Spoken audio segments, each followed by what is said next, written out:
We did want to go over this new Lauren Boebert thing. She gave, I don't know if it was a speech or stand-up comedy somewhere over the weekend. It was all really weird, and she said some horrible things. Take a look at this. Actually, I have an Ilhan story for you. So, oh man, let's hear it. So, the other night on the House floor was not my first Jihad Squad moment. So, I was getting into an elevator with one of my staffers.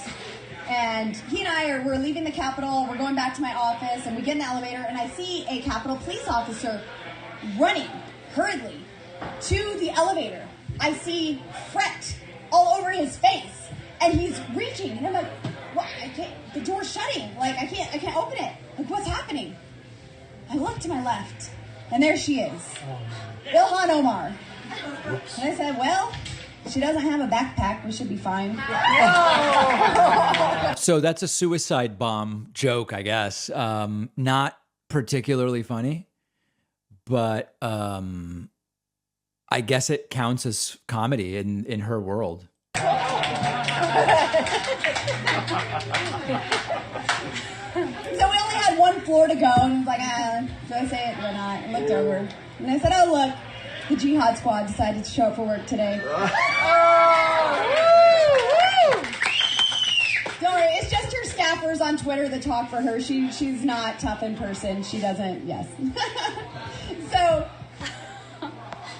okay. I guess there were other things she said also that were tweeted about. I think Patriot Takes had them. Let me see here. Yeah, here's some other moments from this thing. Because of this piece of crap in the White House. Okay. And he says, Lauren, what can I do for you? I said, Mr. President, I'm really glad you asked. I would love if you came to my district in the spring. Yes. That's what we might be looking forward to. Trump campaigning with Lauren Boebert in the spring. What else? So, we are working on getting President Trump to our district in the spring.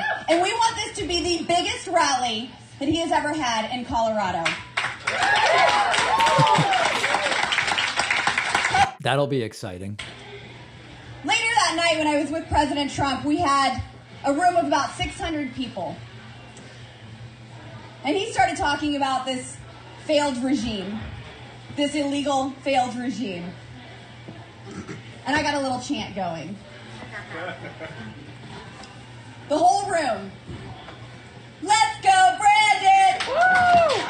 Let's go, Brandon! Oof, I'm like getting goosebumps from the cringe.